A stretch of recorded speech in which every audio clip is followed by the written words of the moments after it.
This is the story of a man named Stanley. Stanley worked for a company in a big building where he was employee number 427.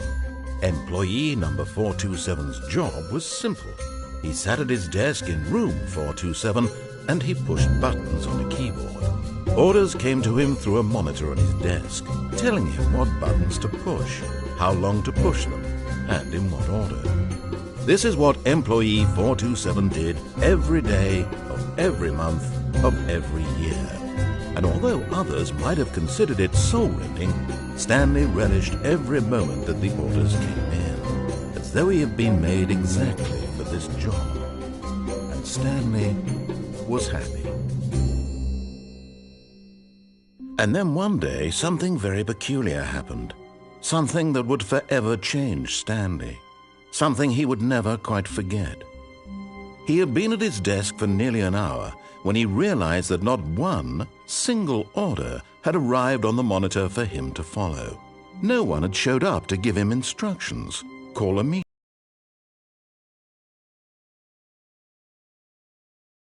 Had this happened, this complete isolation. Something was very clearly wrong. Shocked, frozen solid, Stanley found himself unable to move for the longest time. But as he came to his wits and regained his senses, he got up from his desk and stepped out of his office.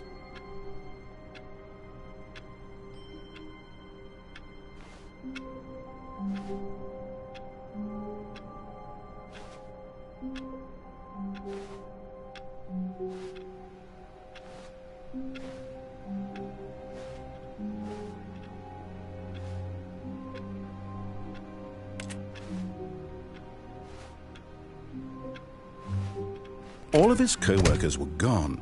What could it mean? Stanley decided to go to the meeting room. Perhaps he had simply missed a memo. No matter how hard Stanley looked, he couldn't find a trace of his co-workers.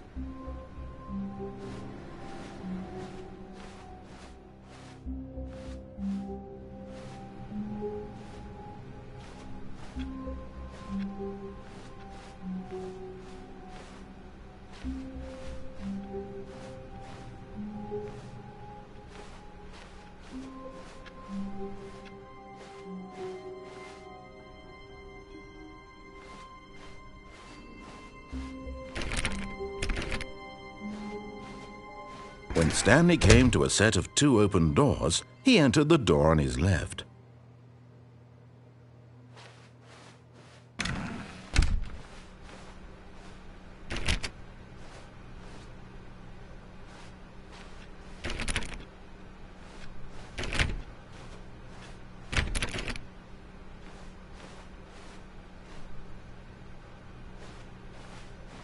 Yet there was not a single person here either.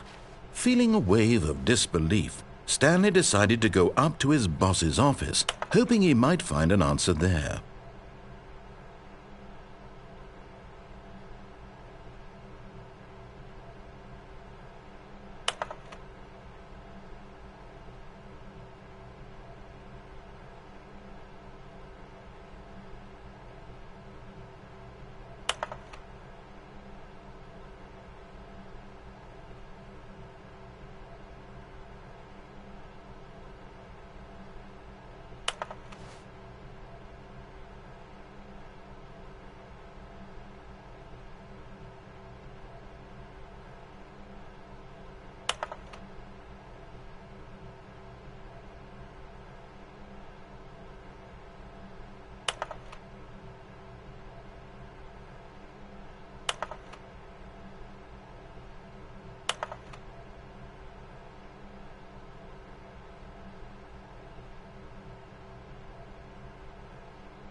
Stanley stepped into the broom closet, but there was nothing here, so he turned around and got back on track.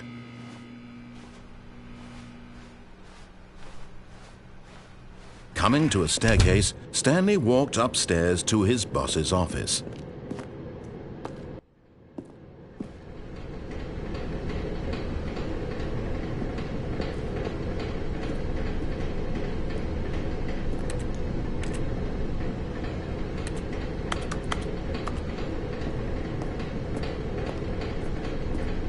But Stanley just couldn't do it.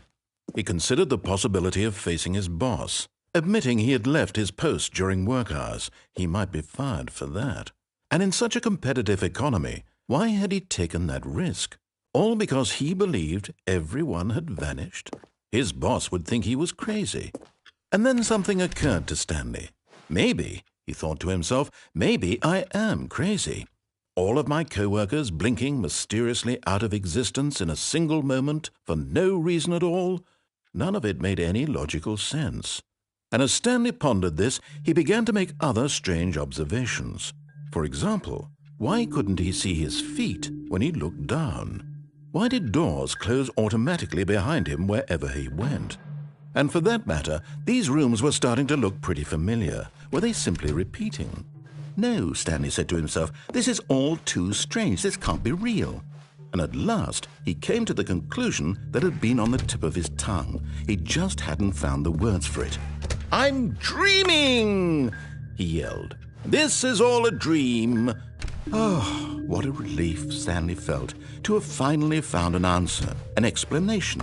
His co-workers weren't actually gone. He wasn't going to lose his job. He wasn't crazy after all. And he thought to himself, I suppose I'll wake up soon. I'll have to go back to my boring real-life job pushing buttons. I may as well enjoy this while I'm still lucid. So he imagined himself flying and began to gently float above the ground.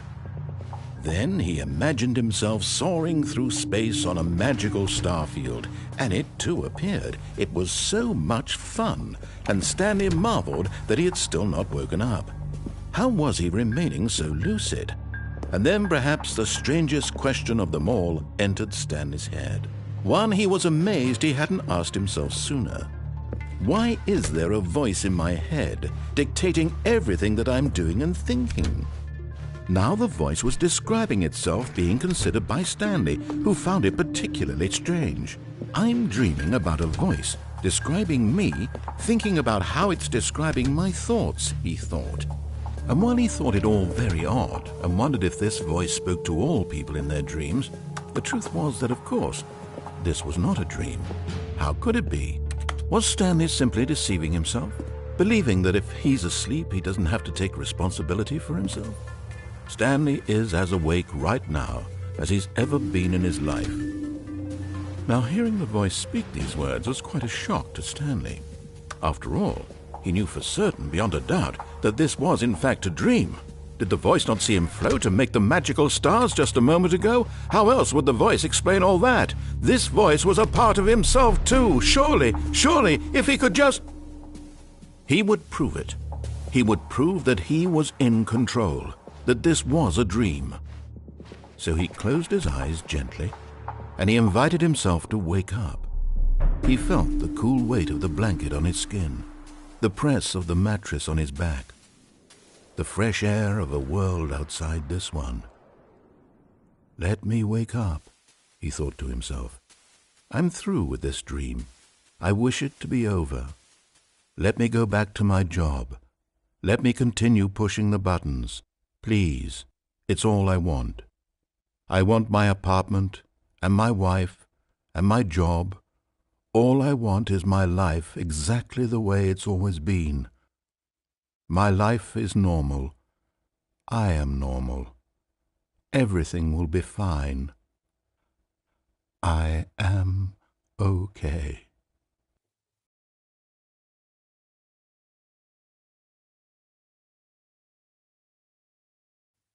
Stanley began screaming. Please, someone, wake me up. My name is Stanley. I have a boss. I have an office. I am real. Please, just someone tell me I am real. I must be real. I must be. Can anyone hear my voice? Who am I? Who am I? and everything went black.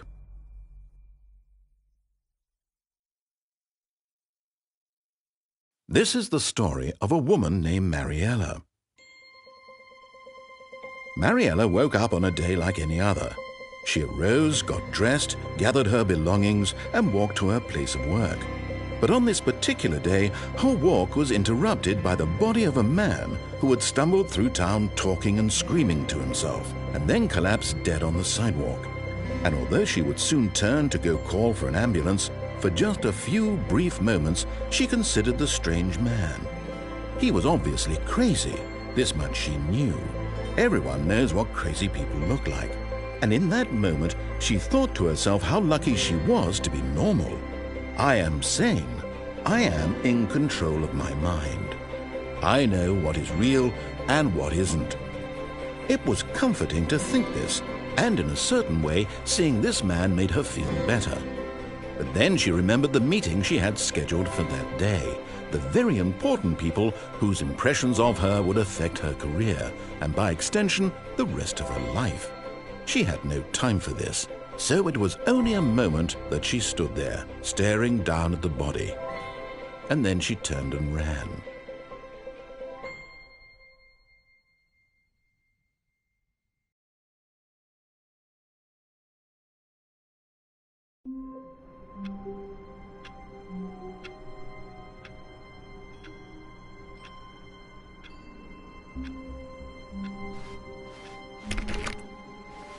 All of his co-workers were gone. What could it mean? Stanley decided to go to the meeting room. Perhaps he had simply missed a memo.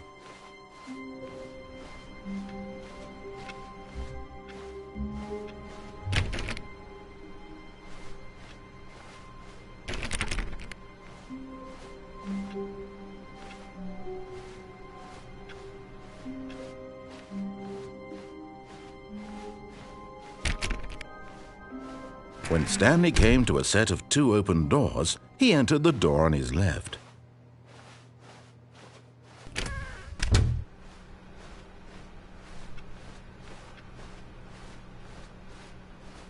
Yet there was not a single person here either. Feeling a wave of disbelief, Stanley decided to go up to his boss's office, hoping he might find an answer there. Coming to a staircase, Stanley walked upstairs to his boss's office.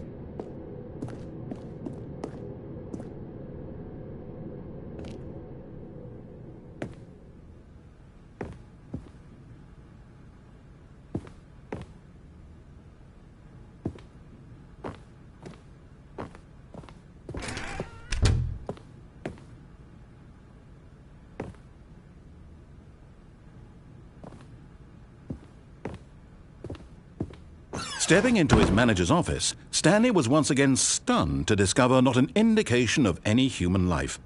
Shocked, unraveled, Stanley wondered in disbelief who orchestrated this, what dark secret was being held from him. What he could not have known was that the keypad behind the boss's desk guarded the terrible truth that his boss had been keeping from him, and so the boss had assigned it an extra secret PIN number, 2845.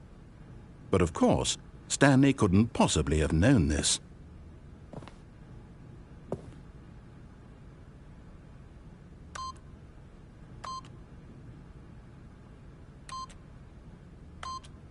Yet incredibly, by simply pushing random buttons on the keypad, Stanley happened to input the correct code by sheer luck.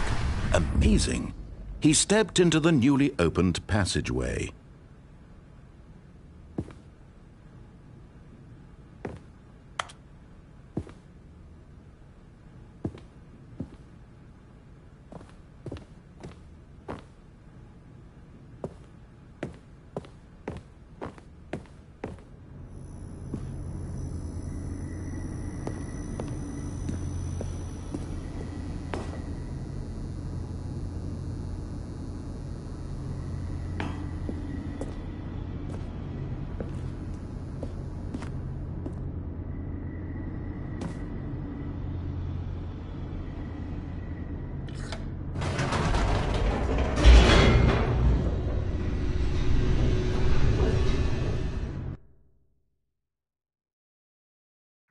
Descending deeper into the building, Stanley realized he felt a bit peculiar.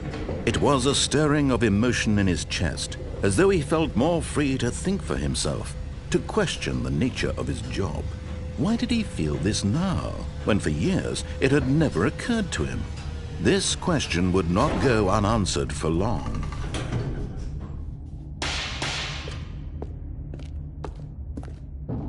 Stanley walked straight ahead through the large door that read Mind Control Facility.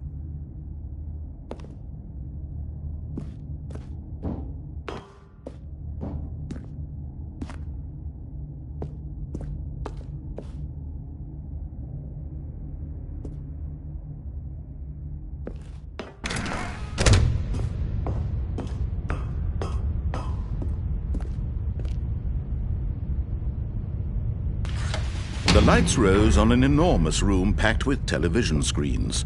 What horrible secret did this place hold? Stanley thought to himself. Did he have the strength to find out?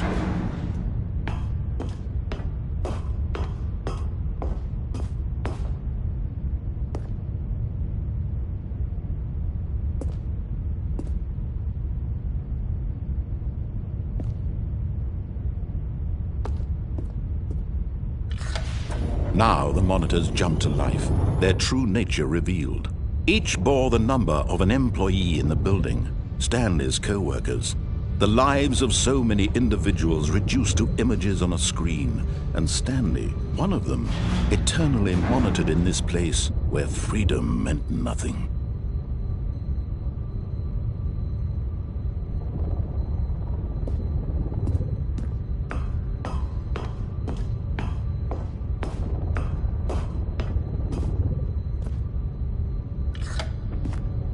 This mind control facility, it was too horrible to believe. It couldn't be true.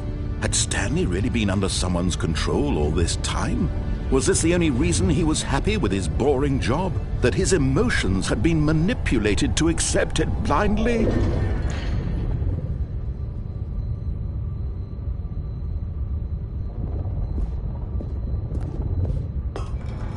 No. He refused to believe it. He couldn't accept it. His own life in someone else's control? Never! It was unthinkable. Wasn't it? Was it even possible? Had he truly spent his entire life utterly blind to the world? But here was the proof. The heart of the operation. Controls labeled with emotions. Happy or sad or content, walking, eating, working, all of it monitored and commanded from this very place. And as the cold reality of his past began to sink in, Stanley decided that this machinery would never again exert its terrible power over another human life, for he would dismantle the controls once and for all.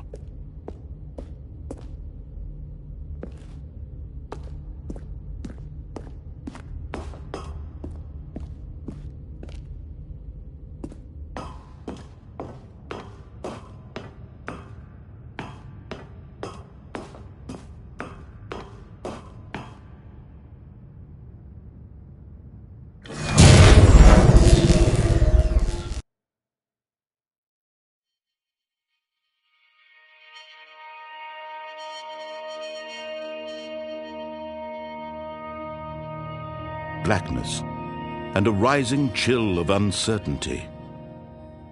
Was it over? Yes!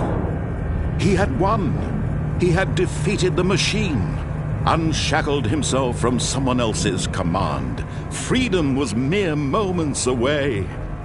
And yet, even as the immense door slowly opened, Stanley reflected on how many puzzles still lay unsolved. Where had his co-workers gone? How had he been freed from the machine's grasp? What other mysteries did this strange building hold? But as sunlight streamed into the chamber, he realized none of this mattered to him, for it was not knowledge or even power that he had been seeking, but happiness. Perhaps his goal had not been to understand, but to let go. No longer would anyone tell him where to go. what to do or how to feel. Whatever life he lives, it will be his. And that was all he needed to know. It was perhaps the only thing worth knowing. Stanley stepped through the open door.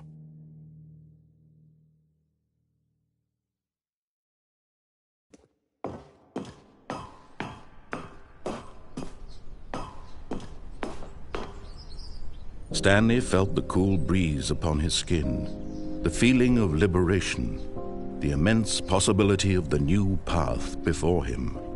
This was exactly the way, right now, that things were meant to happen. And Stanley was happy.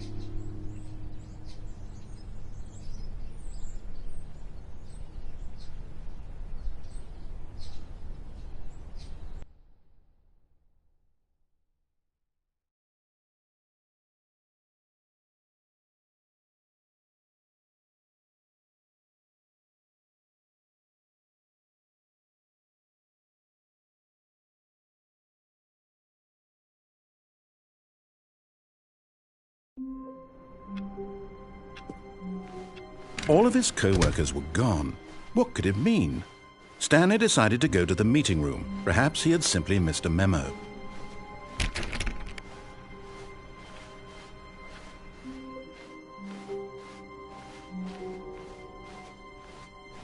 When Stanley came to a set of 2 open doors, this was not the correct way to the meeting room, and Stanley knew it perfectly well. Perhaps he wanted to stop by the employee lounge first, just to admire it.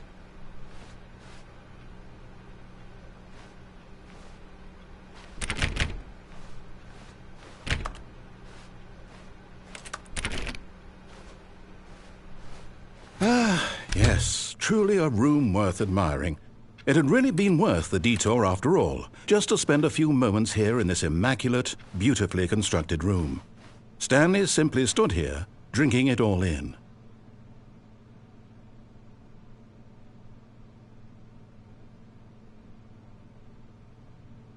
Yes, really, really worth it being here in the room. A room so... But eager to get back to business, Stanley took the first open door on his left.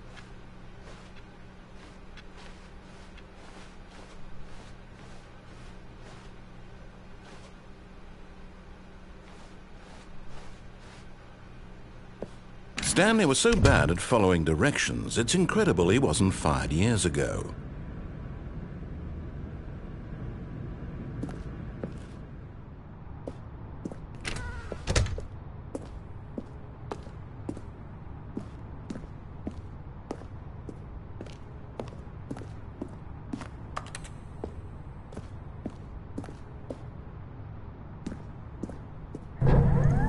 Look, Stanley, I think perhaps we've gotten off on the wrong foot here. I'm not your enemy, really, I'm not. I realize that investing your trust in someone else can be difficult, but the fact is that the story has been about nothing but you all this time. There's someone you've been neglecting, Stanley. Someone you've forgotten about. Please, stop trying to make every decision by yourself. Now, I'm not asking for me, I'm asking for her. This is it, Stanley. Your chance to redeem yourself, to put your work aside, to let her back into your life. She's been waiting.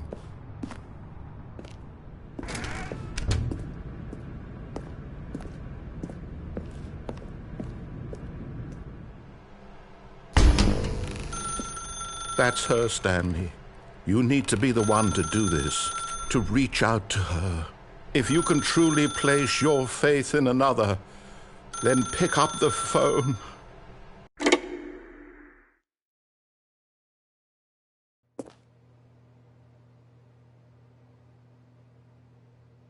Oh, Stanley, is that you? Hold on, sweetie. Sorry to keep you waiting. I'm just pulling the bread out of the oven. All right. Okay, there we go. All right, now, I want you to come in and tell me all about your day. Gotcha. Oh, come on. Did you actually think you had a loving wife who'd want to commit their life to you? I'm trying to make a point here, Stanley. I'm trying to get you to see something. Come inside. Let me show you what's really going on here.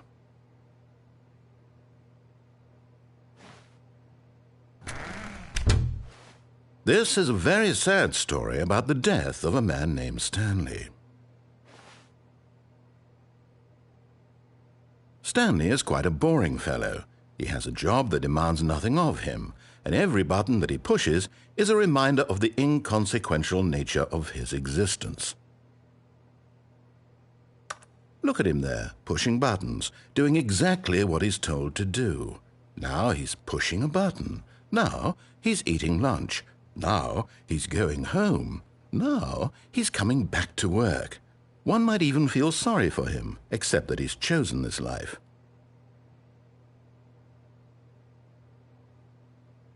But in his mind, in his mind he can go on fantastic adventures. From behind his desk, Stanley dreamed of wild expeditions into the unknown, fantastic discoveries of new lands. It was wonderful, and each day that he returned to work was a reminder that none of it would ever happen to him. And so he began to fantasize about his own job. First, he imagined that one day while at work, he stepped up from his desk to realize that all of his co-workers, his boss, everyone in the building had suddenly vanished off the face of the earth. The thought excited him terribly. So he went further. He imagined that he came to two open doors and that he could go through either. At last, choice. It barely even mattered what lay behind each door. The mere thought that his decisions would mean something was almost too wonderful to behold.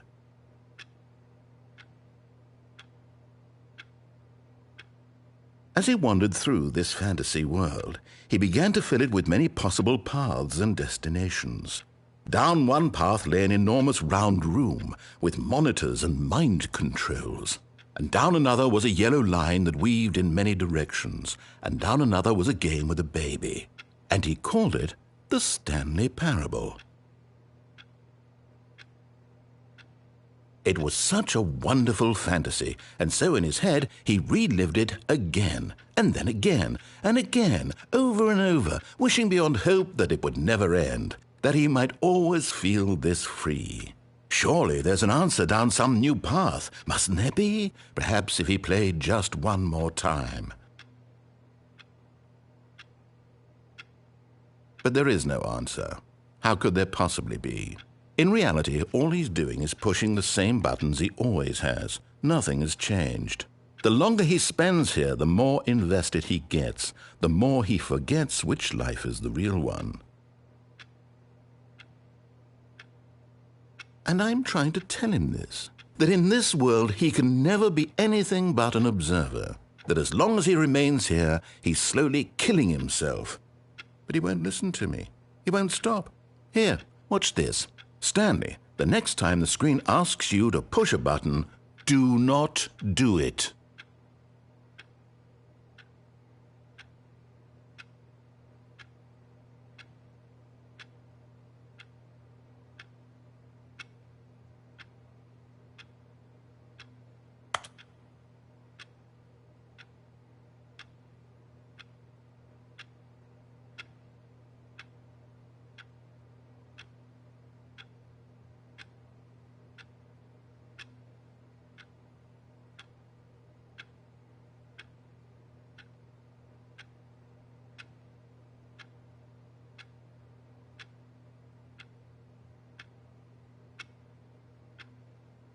You see?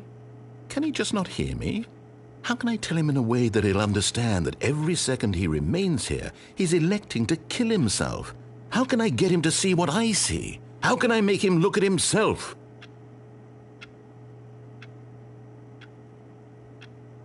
I suppose I can't, not in the way I want him to. But I don't make the rules. I simply play to my intended purpose, the same as Stanley. We're not so different, I suppose. I'll try once more to convey all this to him. I'm compelled to. I must. Perhaps, well, maybe this time he'll see. Maybe this time. And I tried again, and Stanley pushed a button. And I tried again, and Stanley pushed a button. And I tried.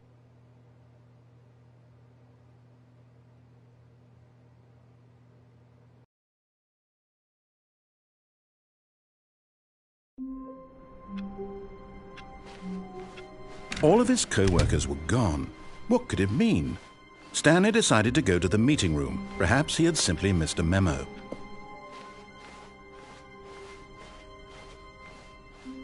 When Stanley came to a set of 2 open doors, this was not the correct way to the meeting room, and Stanley knew it perfectly well.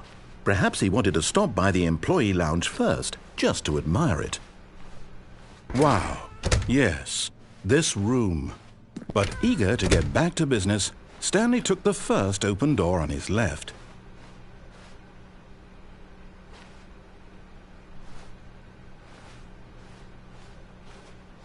And so he detoured through the maintenance section, walked straight ahead to the opposite door, and got back on track.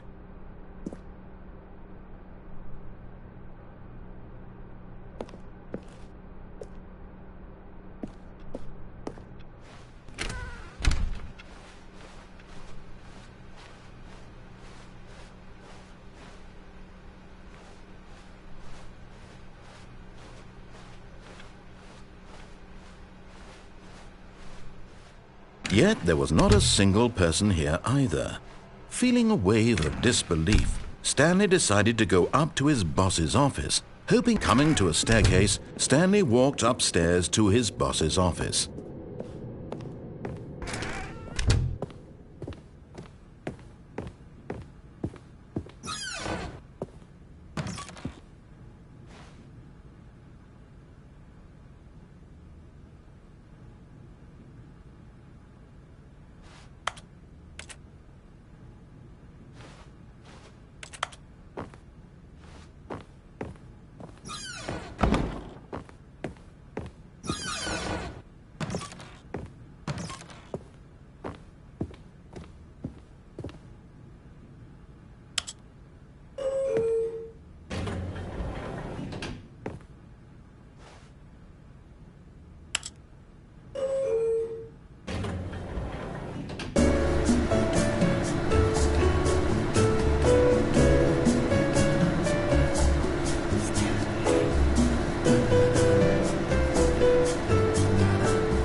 Stepping into his manager's office, Stanley was once again stunned to discover not an indication of any human life. What could it mean? Stanley wondered aloud to nobody. He began wildly tearing through papers on the boss's desk, pulling books off the shelf, looking behind paintings, desperate for clues to his situation. But his attention was caught by a keypad behind the boss's desk. What could its purpose be? In fact, this keypad guarded the terrible secret that lay buried below his feet. And so the boss had assigned it an extra secret PIN number, 2845. But of course, Stanley couldn't possibly have known this.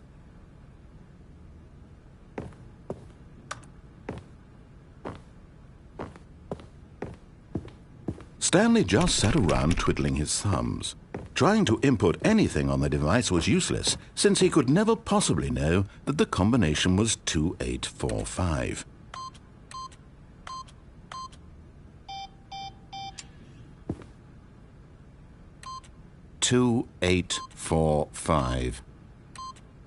Yet incredibly, by simply pushing random buttons on the keypad, Stanley happened to input the correct code by sheer luck. Amazing!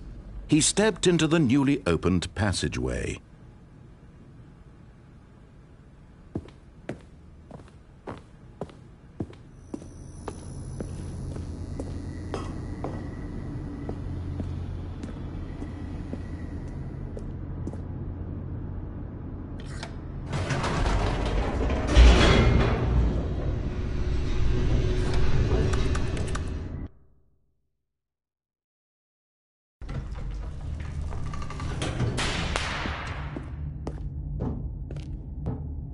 Stanley walked straight ahead through the large door that read Mind Control Facility. Although this passageway had the word Escape written on it, the truth was that at the end of this hall, Stanley would meet his violent death.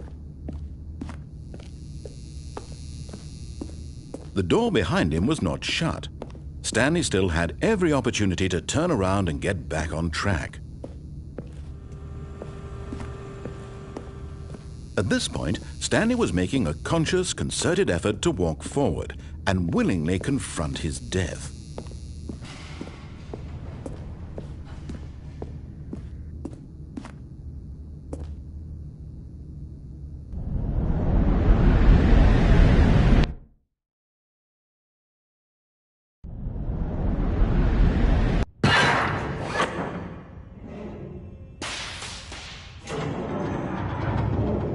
As the machine whirred into motion and Stanley was inched closer and closer to his demise, he reflected that his life had been of no consequence whatsoever. Stanley can't see the bigger picture. He doesn't know the real story, trapped forever in his narrow vision of what this world is. Perhaps his death was of no great loss, like plucking the eyeballs from a blind man. And so he resigned and willingly accepted this violent end to his brief and shallow life. Farewell, Stanley.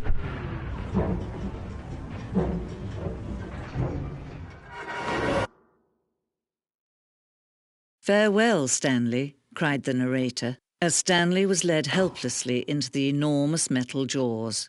In a single visceral instant, Stanley was obliterated as the machine crushed every bone in his body, killing him instantly.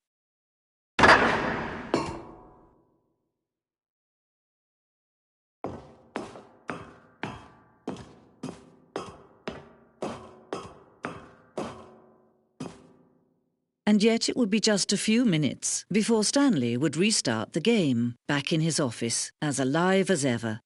What exactly did the narrator think he was going to accomplish? When every path you can walk has been created for you long in advance, death becomes meaningless, making life the same. Do you see now? Do you see that Stanley was already dead from the moment he hit start?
Oh, look at these two. How they wish to destroy one another. How they wish to control one another. How they both wish to be free.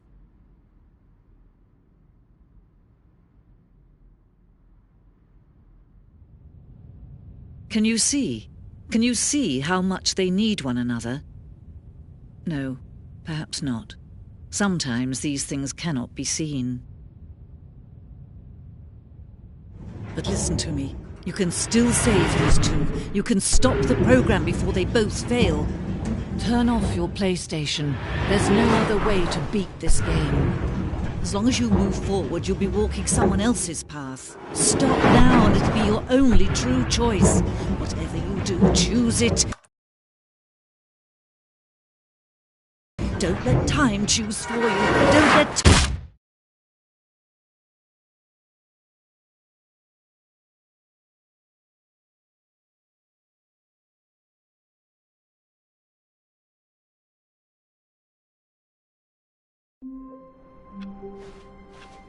How long was I sitting there? Stanley wondered to himself. Minutes?